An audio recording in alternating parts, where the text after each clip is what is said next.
12ஆம் வகுப்பு. புதிய புத்தகம். வரலாறு. பாடத்தின் தலைப்பு தேசியவாத அரசியலில் வகுப்புவாதம். அடுத்தது கற்றலின் நோக்கங்கள் பற்றி பார்க்கலாம்.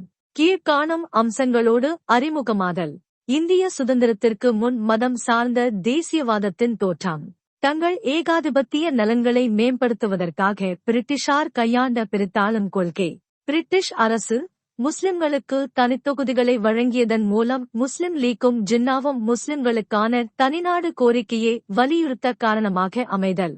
இந்திய அரசாங்கச் சட்டம் 1935 இன் கீழ் காங்கிரஸ் பதவிகளை ஏற்றுக்கொண்டதன் காரணமாக காங்கிரசுக்கும் முஸ்லிம் லீக்கிற்கும் இடையே இடைவெளி அதிகரித்தல்.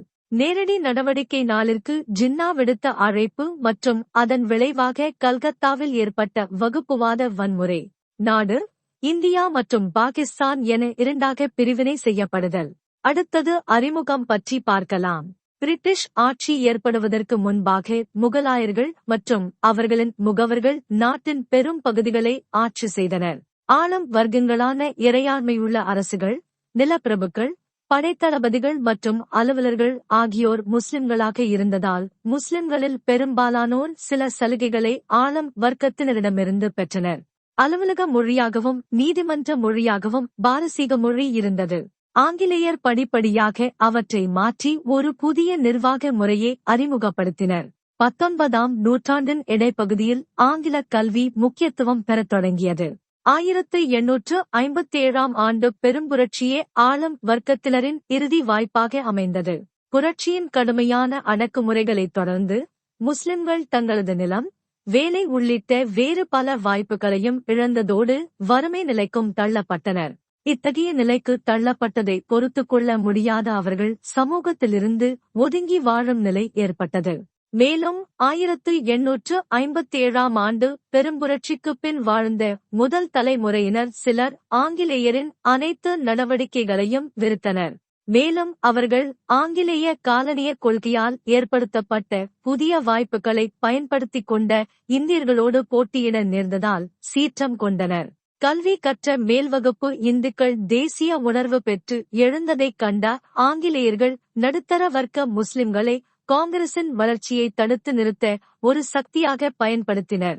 அவர்கள் இத்தகைய சூழலை புத்திசாலித்தனமாக தங்களுக்கு சாதகமாக பயன்படுத்திக் கொண்டனர். இப்பாடத்தில் நாம் 3 வகையான தேசியத்தின் போக்குகளை பற்றி அறிய உள்ளோம். அவையாவன: இந்திய தேசியம், இந்து தேசியம் மற்றும் முஸ்லிம் தேசியம் என்பவனவாகும். அடுத்தது பிரிட்டிஷ் இந்தியாவில் வகுப்புவாதத்தின் தோற்றம் மற்றும் வளர்ச்சி பற்றி பார்க்கலாம். அடுத்தது இந்துமத மறுமலர்ச்சி பற்றி பார்க்கலாம். ஆரம்பகால தேசியவாதிகள் சிலர் தேசியவாதத்தை இந்துமத அடித்தளத்தில் மட்டுமே உருவாக்க முடியும் என்று நம்பினர். சர்வபள்ளி கோபால் குறிப்பிடுவது போல 1875 இல் நிறுவப்பட்ட ஆரிய சமாஜத்தின் மூலம் அரசியலில் இந்து மறுமலர்ச்சிக்கான குரல் ஒலிக்கத் தொடங்கியது. ஆரிய சமாஜம் இந்து மதத்தின் உயரிய தன்மைகளை உறுதியுடன் முன்வைத்தது. இந்து தேசியவாதிகளில் ஒருவராக தன்னை அடையாளம் கண்டுகொண்ட அன்னி பெசன்ட் அம்மையார் தனது கருத்துக்களை பின்வருமாறு குறிப்பிட்டார். பண்டைய மதங்களை புத்துயிர்ப்பு செய்து வலுப்படுத்தி உயர்த்துவதே இந்தியர்களின் முதற்பணி ஆகும். இது கடந்த கால பெருமையுடன் ஒரு புதிய சுயமரியாதையையும் எதிர்காலத்தின் மீதான நம்பிக்கையையும் ஒரு தவிர்க்க இயலாத விளைவாகவும் தேச நாட்டுப்பற்றுடன் கூடிய வாழ்வியல் ஒரு பேரலையாகவும் நாட்டை புனரமைப்பதற்கான தொடக்கமாகவும் உருவாக்கப்பட வேண்டும். அடுத்தது முஸ்லிம் உணர்வின் எழுச்சி பற்றி பார்க்கலாம். சர்வபள்ளி கோபால் குறிப்பிடுவது போல மறுபுறம் இஸ்லாம் அலிகார் இயக்கத்தின் வழியாக தன்னை வெளிப்படுத்திக் கொண்டது. பிரிட்டிஷார் அலிகார் கல்லூரியை ஏற்படுத்த சையது அகமதுகானுக்கு ஆதரவளித்ததும் முஸ்லிம் தேசிய கட்சி தோன்றவும் முஸ்லிம் அரசியல் கருத்தியல் தோன்றவும் உதவியது. வஹாபிகள் இஸ்லாமை அதனுடைய ஆதித்தூய்மைக்கு அழைத்துச் செல்லவும் அதன் உயிரை உருக்குலைத்துக் கொண்டிருப்பதாக அவர்கள் கருதிய சில மூட பழக்கங்களை முடிவுக்கு கொண்டு வரவும் விரும்பினர். வஹாபிகளில் தொடங்கி கிலாபத்காரர்கள் வரையானோர் அடிமட்டச் செயல்பாடுகளில் காட்டிய செயற்முனைப்பு முஸ்லிம்களை அரசியல் மயமாக்குவதில் முக்கிய பங்காற்றியது. வேறு பல காரணங்களாலும் முஸ்லிம் உணர்வு மேலோங்கத் தொடங்கியது. 1870களில் வங்காள அரசாங்கம் நீதிமன்றம் மற்றும் அலுவலகங்களில் உருதுக்கு பதில் இந்தி மொழியை அறிமுகப்படுத்தியதும் பாரசீக அரேபிய எழுத்து வடிவத்திற்கு பதில் நாகரி எழுத்து வடிவத்தை கொண்டு வந்தது. முஸ்லிம் தொழில் வல்லுநர்கள் மத்தியில் பீதியை ஏற்படுத்தியது. அடுத்தது பிரிட்டிஷாரின் பிரித்தாளும் கொள்கை பற்றி பார்க்கலாம். கூட்டு இந்திய அடையாளம் ஒன்று உருவாவதைத் தடுப்பதே பிரிட்டிஷாரின் நோக்கமாக இருந்ததால் இந்தியர்களின் ஒருங்கிணைப்பு முயற்சிகளை முறியடிக்கத் தொடங்கினர். பிரிட்டிஷ் ஏகாதிபத்தியம் பிரித்தாளும் கொள்கையை கையாண்டது. பம்பாய் ஆளுநர் எல்பின்ஸ்டோன் பழைய ரோமானிய இலட்சியமான டிவைடட் இம்பீரா, பிரித்தாளுதல் என்பது நமதாக வேண்டும் என்று எழுதினார். வகுப்புவாத கலவரங்கள் நாட்டின் ஆளுகைக்கு சவாலாக இருக்கும் என்று தெரிந்திருந்த போதிலும் பிரிட்டிஷ் அரசாங்கம் வகுப்புவாத கருத்தியல் சார்ந்த அரசியலுக்கு சட்டப்பூர்வ அங்கீகாரத்தையும் கௌரவத்தையும் வழங்கியது. அடுத்தது காங்கிரஸ் நடவடிக்கைகள் பற்றி பார்க்கலாம். ஆரிய சமாஜம் போன்ற இந்து அமைப்புகளில் நிறைய காங்கிரஸ்காரர்கள் ஈடுபட்ட போதிலும் காங்கிரஸ் தலைமை சமயச்சார்பற்றதாகவே இருந்தது. இந்திய தேசிய காங்கிரசின் 3வது கூட்டத்தில் பசுவதையே குற்றமென அறிவித்து தீர்மானம் நிறைவேற்றப்பட வேண்டும் என சில காங்கிரஸ்காரர்கள் முயற்சி செய்த போதிலும் காங்கிரஸ் தலைமை அத்தீர்மானத்தை ஏற்கவில்லை. காங்கிரஸ் கூட்டத்தில் ஒரு குறிப்பிட்ட வகுப்பினரை அல்லது இனத்தை பாதிக்கும் தீர்மானம் முன்மொழியப்படும் போது அந்த வகுப்பை சார்ந்த உறுப்பினர்கள் எதிர்த்தால் எதிர்க்கும் உறுப்பினர்கள் சிறுபான்மையினராக இருந்தாலும் அத்தீர்மானத்தை நிறைவேற்றக்கூடாது என்ற முடிவுக்கு காங்கிரஸ் வந்திருந்தது. அடுத்தது சையது அகமது கானின் பங்கு பற்றி பார்க்கலாம். அலிகார் இயக்கத்தின் நிறுவனரான சர் சையது காங்கிரசின் ஆதரவாளராக இருந்தார். பின்னர் அவர் சிந்தனை வேறுவிதமாக மாறத் தொடங்கியது. இந்துக்களால் ஆளப்படும் நாட்டில் சிறுபான்மையினரான முஸ்லிம்களுக்கு தக்க உதவிகள் கிடைக்காது என்று எண்ணினார்.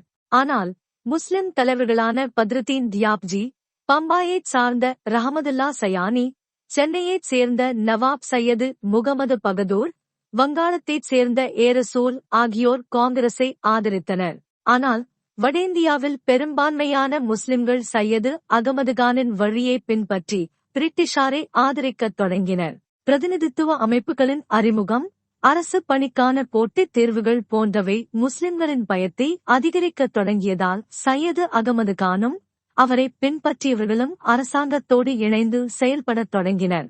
அரசாங்கத்தோடு இணக்கமாக செயல்படுவதன் மூலம் தனது இனத்திற்கு அரசாங்கத்திடமிருந்து பெரும்பங்கினை பெற்றுத்தர இயலும் என்றும், அப்படியில்லாத பட்சத்தில் தாம் இனத்தவர்கள் சிறுபான்மையினர் என்பதால் எண்ணிக்கை அல்லது தகுதி அடிப்படையில் வழங்கப்படும் குறைவான அரசு வெகுமதியே கிடைக்கும் என்று எண்ணினார்.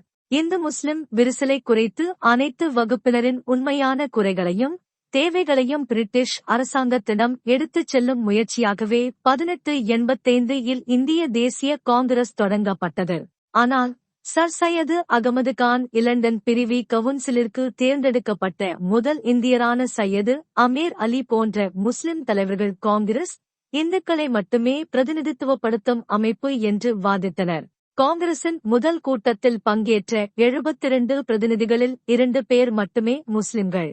மேலும் முஸ்லிம் தலைவர்கள் காங்கிரசில் முஸ்லிம்கள் பங்கேற்றால் அது ஆட்சியாளர்களிடையே அவர்கள் இனத்திற்கு பாதகமான விளைவுகளை ஏற்படுத்தும் என்ற அடிப்படையில் காங்கிரஸை முழுமையாக எதிர்த்தனர்.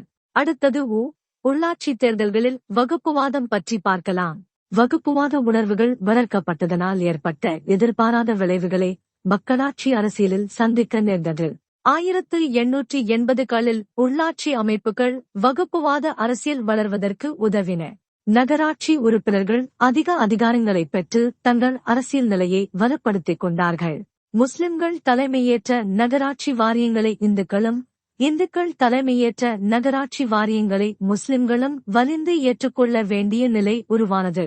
பஞ்சாப் இந்து சபையின் முதன்மை தகவல் தொடர்பாளராகவும் பின்னர் ஆரிய சமாஜத்தின் தலைவர்களுள் ஒருவருமாக இருந்த லால் சந்த் சில நகராட்சிகள் வகுப்புவாத அடிப்படையில் அமைக்கப்பட்டதை விளக்கியுள்ளார். நகராட்சி உறுப்பினர்கள் நகராட்சி தலைவரது நாற்காலியின் வலது மற்றும் இடது புறங்களில் 2 வரிசைகளாக அமர்ந்திருந்தனர். வலதுபுற வரிசையில் ஆரிய வர்க்கத்தைச் சார்ந்த பழைய ரிஷிகளின் வம்சாவளியினரும், இடதுபுற வரிசையில் இஸ்லாமின் பிரதிநிதிகளும் அமர்ந்திருந்தனர்.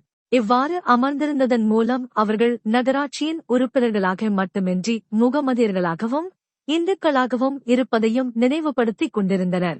அடுத்தது காங்கிரசின் பலவீன கொள்கை பற்றி பார்க்கலாம். 20ஆம் நூற்றாண்டின் தொடக்கத்தில் வங்காளத்தில் சுதேசி இயக்கம் 1905 முதல் 2006 வரை தொடங்கப்பட்டபோது அதை ஆதரித்த முஸ்லிம்கள் காங்கிரசின் தரகர்கள் என்ற கண்டனத்திற்கு உள்ளாயினர். காங்கிரஸ் இத்தகைய வாதங்களை மறுத்து தக்க எதிர்வினை ஆற்றாமல் மௌனம் காத்ததால் வகுப்புவாத அரசியல் சக்திகள் மேலும் தூண்டப்பட்டன. அதே நேரத்தில் தேசியவாத முஸ்லிம்கள் தங்கள் ஊக்கத்தையும் நம்பிக்கையும் இழந்தனர். 20ஆம் நூற்றாண்டின் முதல் பதிற்றாண்டில் அரசியல் தீவிரவாதம் சமய பழமைவாதத்துடன் கைகோர்த்துக் கொண்டபோது மோசமான நிலைக்கு மாறத் தொடங்கியது. திலகர், அரவிந்த கோஷ் மற்றும் லாலா லஜபதி ராய் ஆகியோர் சமய அடையாளங்கள், திருவிழாக்கள் ஆகிய தளங்களை பயன்படுத்தி காலனித்துவ எதிர்ப்பு உணர்வை ஊட்டினர். கணபதி விழா மூலம் இந்துக்களை திரட்டுவதற்கு திலகர் மேற்கொண்ட முயற்சி மேலும் தீவிரப்படுத்திய மற்றொரு காரணியாகும்.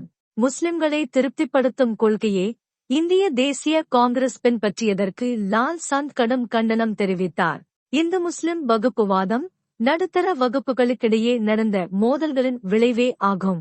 மனசாட்சியுள்ள இந்து மற்றும் முஸ்லிம் பொதுமக்கள் இத்தகைய வகுப்புவாதத்திலிருந்து முற்றிலும் விலகியே இருந்தனர். சொன்னவர் ஜவஹர்லால் நேரு. அடுத்தது அனைத்து இந்திய முஸ்லிம் லீக்கின் உருவாக்கம் பற்றி பார்க்கலாம். 1906 அக்டோபர் 1 முஸ்லிம் பிரபுக்கள், ஆளும் வர்க்கத்தினர், சட்ட வல்லுநர்கள் மற்றும் சமூகத்தின் உயர் பிரிவினர், பெரும்பாலும் அலிகார் இயக்கத்தோடு தொடர்புடையவர்கள் ஆகிய 35 பங்கேற்பாளர்கள் ஆகாகான் தலைமையின் கீழ் சிம்லாவில் ஒன்று திரண்டு அப்போதைய அரச பிரதிநிதியான மிண்டோ பிரபுவிடம் தங்களது கருத்துக்களை முன்வைத்தனர். அவர்கள் அரசு பணிகளில் முஸ்லிம்களின் சதவீதத்தை உயர்த்துதல், உயர்நீதி மன்றங்களில் முஸ்லிம் நீதிபதிகளின் நியமனம் மற்றும் அரச பிரதிநிதியின் ஆலோசனைக் குழுவில் உறுப்பினராதல் உள்ளிட்ட பல்வேறு கோரிக்கைகளை முன்வைத்தனர். இந்த சிம்லா மாநாடு அரச பிரதிநிதியிடமிருந்து எந்தவொரு நல்ல தீர்மானத்தையும் முஸ்லிம்களுக்கு வழங்கவில்லை என்றாலும் இது அகில இந்திய முஸ்லிம் லீக் உருவாவதற்கு ஒரு ஊக்கியாக செயல்பட்டது எனலாம். முஸ்லிம்களின் நோக்கங்களுக்கு ஒரு பாதுகாப்பினை 1907ஆம் ஆண்டில் வழங்கியது. இவ்வியக்கத்தில் பெரும் ஜமீன்தார்களும் முன்னாள் நவாப்புகளும் மற்றும் முன்னாள் அதிகாரத்துவாதிகள் ஆகியோரும் இதில் உறுப்பினர்களாக இருந்து செயலாற்றினர்.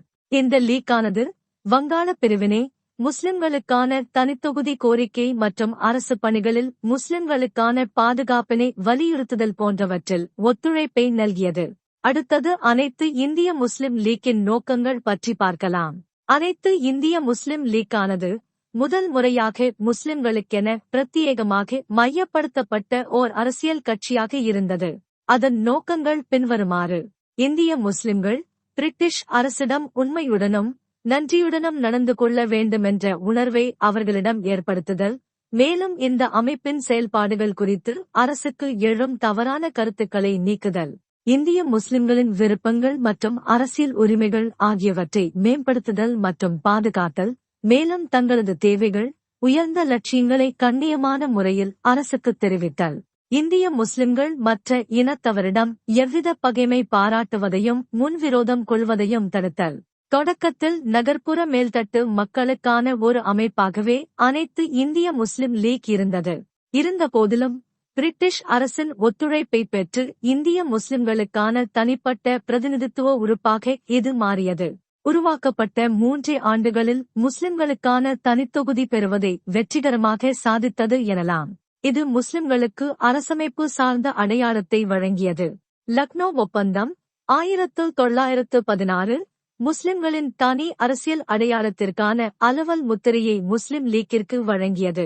தனித்தொகுதி அல்லது வகுப்புவாரி தொகுதி இந்த வகையான முறையில் முஸ்லிம் வேட்பாளருக்கு 1909ஆம் ஆண்டு மிண்டோ மார்லி சட்டம் பேரரசு சட்டமன்றத்தில் அலுவலரல்லாத 27 உறுப்பினர்களுக்கான இடங்களில் 8 இடங்களை முஸ்லிம்களுக்கு வழங்கியது. மாகாண சட்டமன்றங்களின் இடங்களை முஸ்லிம் வேட்பாளர்களுக்கு பின்வருமாறு ஒதுக்கியிருந்தது. அவையாவன: மதராஸ் 4, பம்பாய் 4, வங்காளம் 5. அடுத்தது தனித்தொகுதியும் வகுப்புவாத பரவலும் பற்றி பார்க்கலாம்.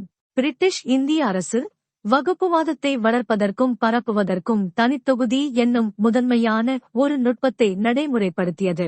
பிரிட்டிஷ் அதிகாரி ஒருவர் லேடி மிண்டோ அவர்களுக்கு அனுப்பிய குறிப்பின் வாயிலாக பிரிட்டிஷார் உள்நோக்கத்துடனேயே இத்தகைய செயலைச் செய்ததை அறிய முடிகிறது. இன்று மிகப்பெரிய செயல் நடைபெற்றது என்பதை தங்களின் மேலான பார்வைக்கு நான் அனுப்புகிறேன்.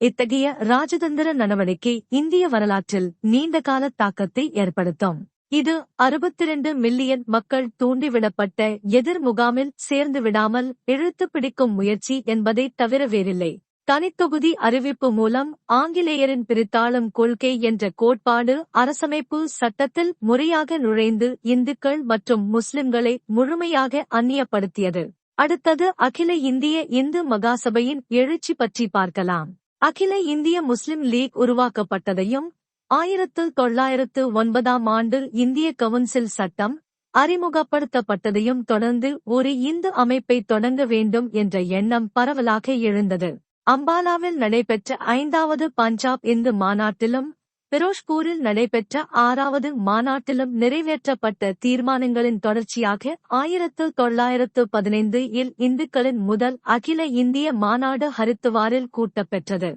அங்குதான் டேராடூனை தலைமையிடமாக கொண்டு அகில இந்திய இந்து மகாசபை தொடங்கப் பெற்றது. இதனைத் தொடர்ந்து மாகாண இந்து சபைகள் அலகாபாத்தை தலைமையிடமாக கொண்டு ஐக்கிய மாகாணத்திலும் பம்பாயிலும் பீகாரிலும் தொடங்கப் பெற்றன.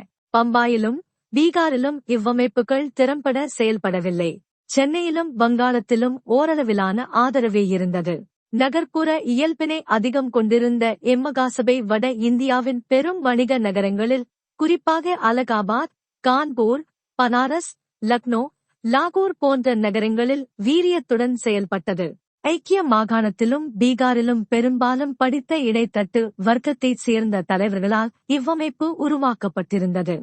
இவர்கள் காங்கிரசிலும் திறம்படச் செயல்பட்டனர். வகுப்புவாதிகளின் பிரிவினைவாத அரசியலை கிலாபத் இயக்கம் ஓரளவுக்கு ஒத்தி போட்டது. இதன் விளைவாக 1920 முதல் 1922 வரை ஆகிய ஆண்டுகளுக்கு இடைப்பட்ட காலத்தில் இந்து மகாசபை செயல்படவில்லை. அரசியலில் உலோமாக்கள் நுழைந்ததானது இந்துக்களிடையே ஆக்கிரமிப்பு தன்மை கொண்ட புத்துயிர் பெற்ற இஸ்லாமை பற்றிய அச்சத்தை ஏற்படுத்தியது. அலி சகோதரர்களைப் போன்ற முக்கிய முஸ்லிம் தலைவர்கள் கூட எப்போதும் கிலாபத் இயக்கத்தவர்களாகவே இருந்தனர். அடுத்தபடியாகத்தான் அவர்கள் காங்கிரஸ்காரர்களாயிருந்தனர். கிலாபத் இயக்கத்தின் போது மத அடிப்படையில் மக்களை திரட்டும் பணியில் முஸ்லிம்கள் காட்டிய திறன், இந்துக்களை ஒன்று திரட்ட அதே பாணியை பின்பற்ற இந்து வகுப்புவாதிகளை தூண்டியது. சுத்தி இயக்கம் ஒரு புதிய நிகழ்வாக இல்லாவிட்டாலும் கிலாபத் இயக்கத்திற்கும் பின்வந்த காலங்களில் அது புதிய முக்கியத்துவத்தை பெற்றது. 1921 இல் வேல்ஸ் இளவரசரின் வருகையை புறக்கணிக்க மக்களை திரட்டுகையில் சுவாமி சிரத்தானந்தா பசுபாதுகாப்பை பரப்புரை செய்வதன் மூலம் இந்து மகாசபைக்கு புத்துயிர் அளிக்க முனைந்தார். 1921 இல் நடைபெற்ற குர்தீப் கொட்டிய மலபார் கிளர்ச்சியின் போது அங்கு முஸ்லிம் விவசாயிகள் ஆங்கிலேய ஆட்சியாளர்களுக்கு எதிராகவும் இந்து நிலப்பிரபுக்களுக்கு GATNET எதிராகவும் களமிறங்கியது இந்து மகாசபை தன்னுடைய பிரச்சாரத்தை புதுப்பிக்க காரணமாயிற்று. அடிப்படையில் அது ஒரு விவசாய கிளர்ச்சியாக இருந்தாலும் தீவிர மத உணர்வுகள் கோலோச்சின. இதன் விளைவாக காந்தியடிகளே இந்நிகழ்வை இந்து முஸ்லிம் மோதலாகவே மதிப்பிட்டார். மலபாரில் நடைபெற்ற நிகழ்வுகளுக்கு முஸ்லிம் தலைவர்கள் பொது மன்னிப்பு கேட்க வேண்டுமென காந்தியடிகள் கோரிக்கை விடுத்தார். முதல் உலகப் போருக்கு முன்னர் கலீஃபா, காபா, இஸ்லாமிய சமயத்தின் புனிதமான இடம் ஆகியவற்றின் நலன்களை பாதுகாப்பதாக இங்கிலாந்து வாக்குறுதி வழங்கியிருந்தது. ஆனால் முதல் உலகப் போரில் துருக்கியின் தோல்விக்குப் பின்னர் அவ்வாக்குறுதியை நிறைவேற்ற மறுத்துவிட்டது. திகைத்துப்போன முஸ்லிம் சமூகத்தினர் ஆங்கிலேயருக்கு தங்கள் கோபத்தைக் காட்டவும் துருக்கியின் கலீஃபாவை பாதுகாக்கவும் கிலாபத் இயக்கத்தை தொடங்கினர். அடுத்தது ஐக்கிய மாகாணத்தில் வகுப்புவாதம் பற்றி பார்க்கலாம். 1922 இல் ஒத்துழையாமை இயக்கம் நிறுத்தப்பட்டதும் 1924 இல் கலீஃபா பதவி ஒழிக்கப்பட்டதும் முஸ்லிம்களிடையே பெருத்த ஏமாற்றத்தை ஏற்படுத்தியது. ஒத்துழையாமை இயக்கத்தின் பின் விளைவாக காங்கிரசுக்கும் கிலாபத்துக்கும் இடையேயான உறவு சிதைந்தது. 1919 ஆண்டு சட்டத்தின் அடிப்படையில் உருவாக்கப்பட்ட சுயாட்சி நிறுவனங்களில் தங்கள் அரசியல் கோரிக்கைகளுக்காக இந்துக்களும் முஸ்லிம்களும் போட்டியிட்டனர். அதிகாரத்திற்கும் பதவிகளுக்குமான இப்போட்டியின் விளைவாக புதிதாக வகுப்பவாத வன்முறைகள் பெருகின. ஆகஸ்ட் 1923 இல் வாரணாசியில் நடைபெற்ற இந்து மகாசபையின் 6வது மாநாட்டில் 968 பிரதிநிதிகள் கலந்து கொண்டனர். அவர்களில் 56.7 விழுக்காட்டினர் ஐக்கிய மாகாணத்தைச் சேர்ந்தவர்களாவர். ஐக்கிய மாகாணம், பஞ்சாப், டெல்லி, பீகார் ஆகியவை 86.8 விழுக்காட்டு பிரதிநிதிகளை அனுப்பி வைத்தன. சென்னை, பம்பாய், வங்காளம் ஆகிய மூன்றும் 6.6 விழுக்காடு பிரதிநிதிகளை மட்டுமே அனுப்பி வைத்தன. 1920கள் காங்கிரசிற்கு சோதனைகள் மிகுந்த காலமாகும். இம்முறை ஐக்கிய மாகாணத்தில் ஏற்பட்ட வகுப்புவாத பதட்டத்திற்கு இந்து முஸ்லிம் தலைவர்களின் மத ஈடுபாடு மட்டும் காரணமல்ல.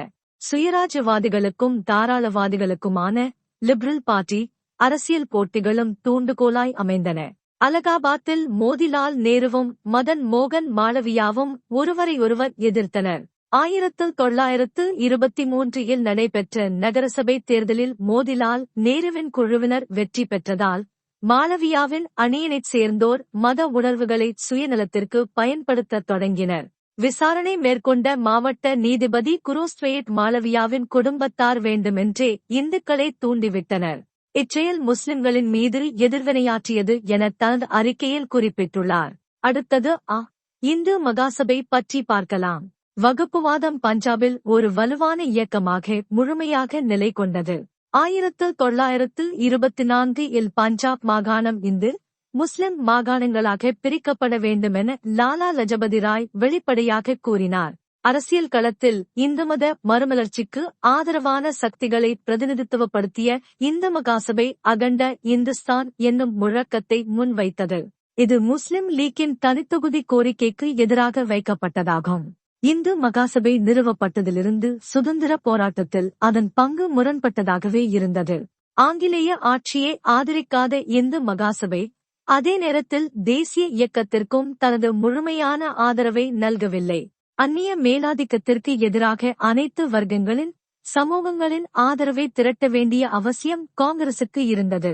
ஆனால் பல்வேறு சமூகங்களின் தலைவர்களால் சமய உணர்வுமிக்க குழுவினரின் ஆதரவை இழக்க நேரிடும் எனும் அச்சத்தின் காரணமாக சமயச் சார்பின்மை எனும் கோட்பாட்டை வலியுறுத்த முடியவில்லை.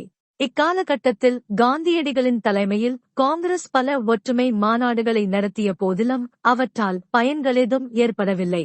அடுத்தது முஸ்லிம்களின் டெல்லி மாநாடும் அவர்களின் புதிய கருத்துருக்களும் பற்றி பார்க்கலாம். மார்ச் 1927-20 டெல்லியில் முஸ்லிம்களின் மாநாடு நடைபெற்றது. இம்மாநாட்டின் நிகழ்வுகள் ஒற்றுமைக்காக மேற்கொள்ளப்பட்ட முயற்சிகளின் உன்னத வெளிப்பாடாய் அமைந்தது. மாநாடு முன்வைத்த 4 கோரிக்கைகள் ஏற்றுக்கொள்ளப்பட்டால் தனித்தொகுதி கோரிக்கையை தாங்கள் கைவிடுவதாக முஸ்லிம்கள் அறிவித்தனர். அந்நான்கு கோரிக்கைகள் வருமாறு: 1. பம்பாயிலிருந்து சிந்து பகுதியை தனியாக பிரிப்பது. 2. பலுச்சிஸ்தானையும் அதன் எல்லைகளையும் சீர்திருத்துவது. 3. பஞ்சாபிலும் வங்காளத்திலும் மக்கள் தொகை அடிப்படையில் பிரதிநிதித்துவம். 4. மத்திய சட்டமன்றத்தில் முஸ்லிம்களுக்கு 33 விழுக்காடுகள் இடஒதுக்கீடு.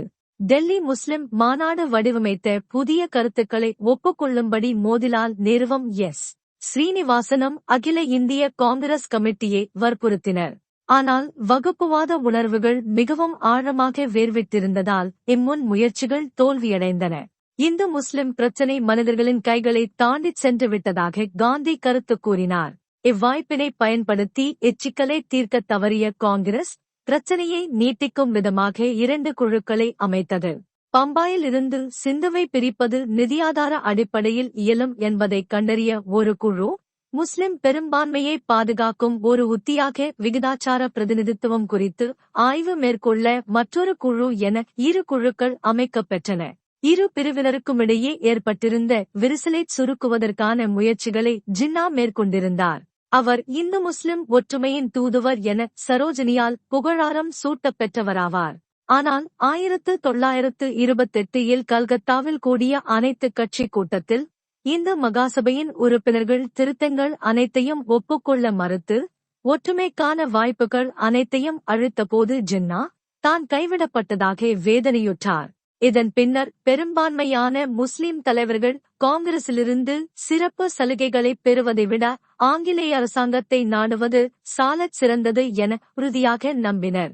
பிரிவினைவாத தேசியத்தின் வளர்ச்சி குறித்த தனது மனவேதனையை காந்தி பின்வருமாறு வெளிப்படுத்தினார்: தனிமனிதர்களின் எண்ணிக்கையைப் போலவே பல மதங்கள் உள்ளனையோ, ஆனால் தேசியத்தின் ஆன்மா குறித்த விழிப்புணர்வுள்ளவர்கள் மற்றவர்களின் மதங்களில் தலையிட மாட்டார்கள். இந்தியாவில் உள்ள அனைவரும் இந்துக்களாக மட்டுமே இருக்க வேண்டுமென இந்துக்கள் நம்பினால் அவர்கள் கனவுலகில் வாழ்கிறார்கள் என்றே பொருள். தங்கள் நாட்டை உருவாக்கிய இந்துக்கள், சீக்கியர்கள், முகமதியர்கள், பார்சிகள், கிறித்தவர்கள் ஆகிய அனைவரும் நாட்டின் சக மனிதர்களே. தங்களுடைய நலன்களுக்காக அவர்கள் ஒற்றுமையுடன் வாழ்ந்தாக வேண்டும். உலகத்தின் எந்தவொரு பகுதியிலும் ஒரு நாட்டுரிமையும் ஒரு மதமும் ஒரே பொருளை தருகிற வார்த்தைகளாக இல்லை. இந்தியாவில் அவ்வாறு எப்போதுமே இருந்ததில்லை. அடுத்தது வகுப்புவாத தீர்வும் அதன் பின் விளைவுகளும் பற்றி பார்க்கலாம். பிரிவினைவாதத்தை ஊக்குவிப்பதில் ஆங்கில அரசு உறுதியாய் இருந்தது. இரண்டாவது வட்டமேஜை மாநாட்டு பிரதிநிதிகள் வகுப்புவாத அடிப்படையில்தான் தேர்வு செய்யப்பட்டனர். வட்ட மேஜை மாநாடுகளின் தோல்விக்குப் பின்னர் இங்கிலாந்து பிரதமர் ராம்சே மெக்டொனால்டு வகுப்புவாத தீர்வை அறிவித்தார். அது அரசியல் சூழலை மேலும் சீர்குலைத்தது. 1925 இல் உருவாக்கப்பட்ட ராஷ்டிரிய சுயசேவா சங்கம் விரிவடைந்து கொண்டிருந்தது. அதன் உறுப்பினர் எண்ணிக்கை லட்சமாக உயர்ந்தது.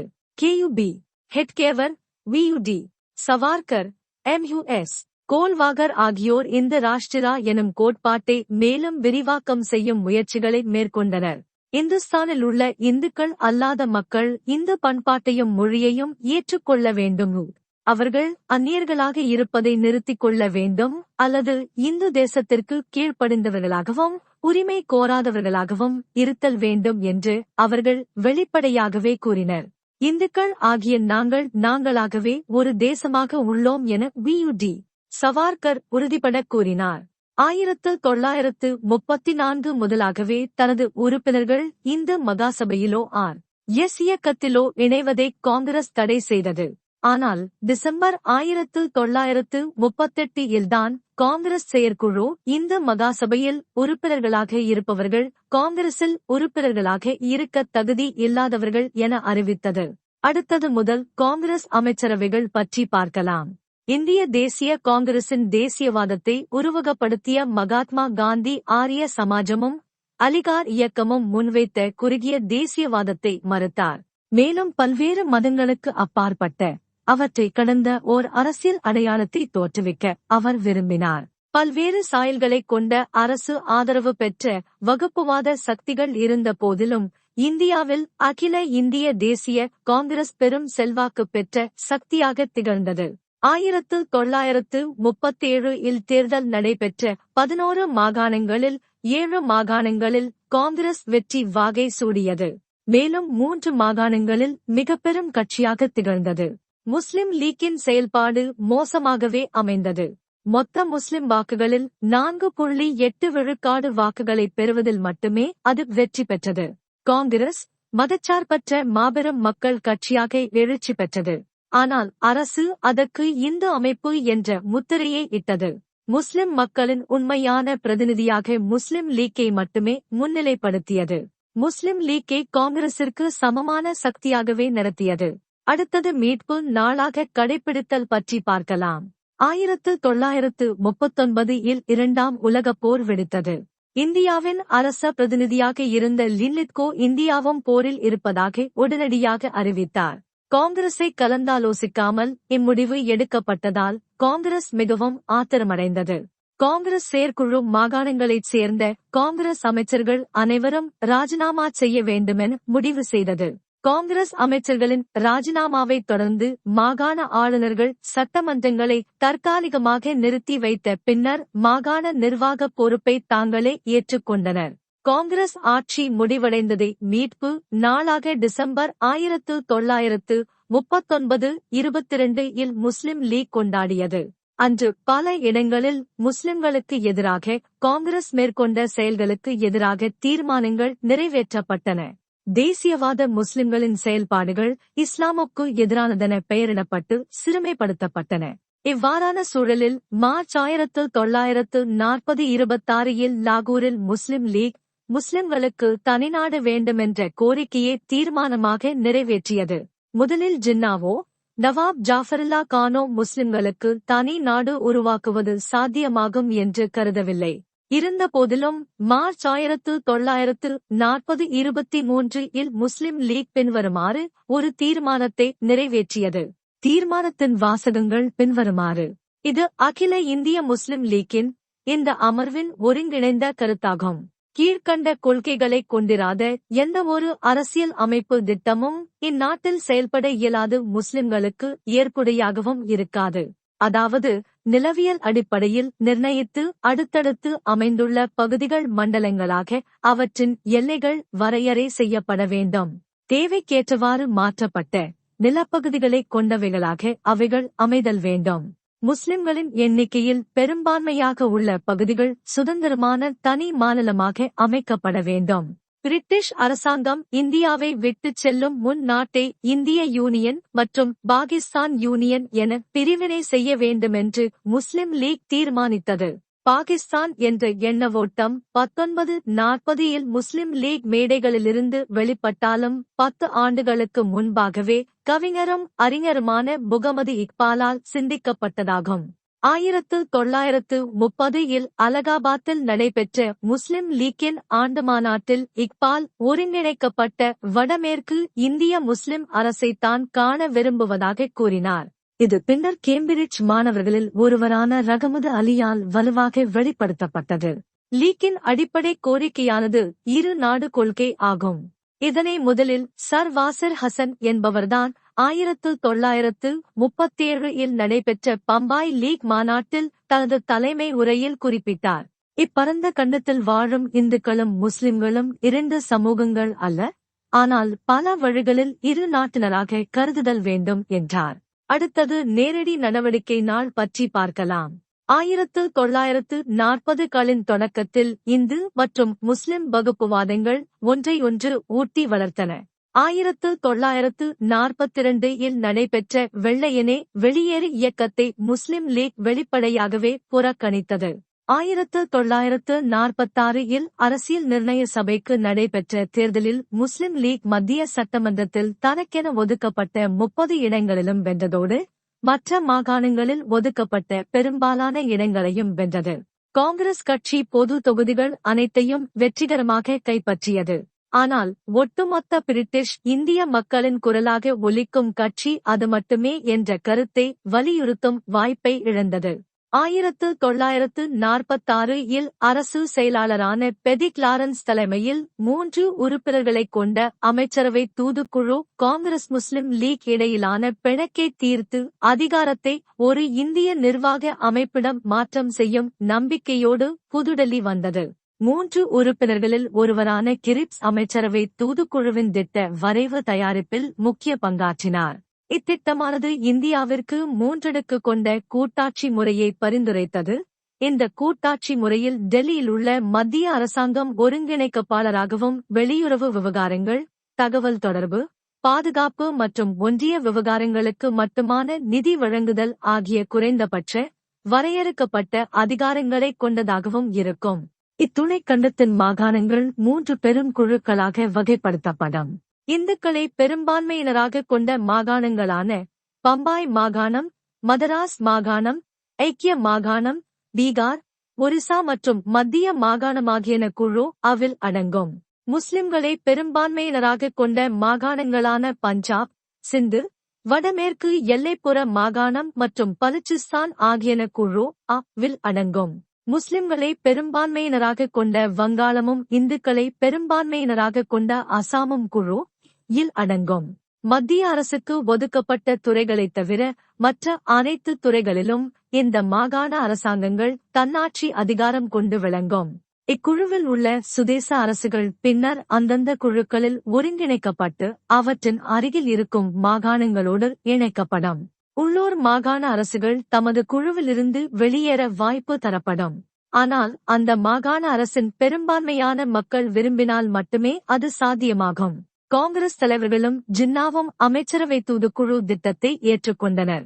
ஆனால் பல வாரங்கள் நடைபெற்ற இரகசிய பேச்சுவார்த்தைகளுக்கு பின் ஜூலை 1946 29 முஸ்லிம் லீக் அமைச்சரவை தூதுக்குழு திட்டத்தை நிராகரிப்பதாக அறிவித்ததோடு இந்தியாவில் உள்ள அனைத்து முஸ்லிம்களையும் இதற்கு எதிர்ப்பு தெரிவிக்கும் வகையில் ஆகஸ்ட் 16 அன்று நேரடி நடவடிக்கை நாளில் ஈடுபடவும் அழைப்பு விடுத்தது. கல்கத்தாவில் 4 நாட்கள் கலவரங்களும் கொலைகளும் நடந்தேறின. இது கடுமையான வன்முறை தாக்குதல்களுக்கு இட்டுச் சென்றதோடு ஆயிரக்கணக்கான உயிரிழப்புகளும் ஏற்பட்டன. இதுவரை நாட்டை பிரிவினை செய்யும் முயற்சிக்கு எதிர்ப்பு தெரிவித்து வந்த காந்தியடிகள் முஸ்லிம் லீக்கின் பாகிஸ்தான் கோரிக்கையை ஏற்றார். வேவல் பிரபுவை தொடர்ந்து மவுண்ட்பேட்டன் பிரபு இந்தியாவின் அரச பிரதிநிதியாக பொறுப்பேற்றார். அதிகாரத்தை மாற்றித்தரவும் நாட்டின் பிரிவினையை நடைமுறைப்படுத்தவும் அவர் இந்தியா வந்தார். அடுத்தது பாடச் சுருக்கம் பற்றி பார்க்கலாம். பிரிட்டிஷ் இந்தியாவில் வகுப்புவாதம் சமய சீர்திருத்த இயக்கங்களோடு அடையாளப்படுத்தப்பட்டது. ஆரிய சமாஜம் மற்றும் பிரம்மஞான சபை போன்றவை இந்து மதத்தையும், வாஹாபி மற்றும் கிலாபத் இயக்கங்கள் இஸ்லாம் மதத்தையும் பிரதிநிதித்துவப்படுத்தின. பசு பாதுகாப்பு சங்கங்கள் பசுவதையை தடுப்பதற்கு எடுத்த முயற்சிகள் கலவரங்கள் ஏற்படவும் வகுப்புவாதம் பரவவும் வழிவகுத்தன. அரசியலில் மதம் பயன்படுத்தப்பட்டதும் வட இந்தியாவில் அது ஏற்படுத்திய தொடர் தாக்கங்களும் இந்துக்கள் மற்றும் முஸ்லிம்களிடையே பிரிவினையை ஏற்படுத்தியது. ஜின்னா தன் பிடிவாதத்தால் அமைச்சரவை தூதுக்குழுவின் திட்டத்தை ஏற்று ஒரு முடிவுக்கு வராமல் நேரடி நடவடிக்கை நாளுக்கு அழைப்பு விடுத்ததால் 1946 கல்கத்தாவில் உள்நாட்டுப் போர் போன்ற நிலை உருவாகி இறுதியில் நாட்டினை இந்தியா, பாகிஸ்தான் என்று இரு நாடுகளாக பிரிவினை செய்யும் நிலைக்கு இட்டுச் சென்றது. இன்றைய பாடம் முடிந்தது. நன்றி.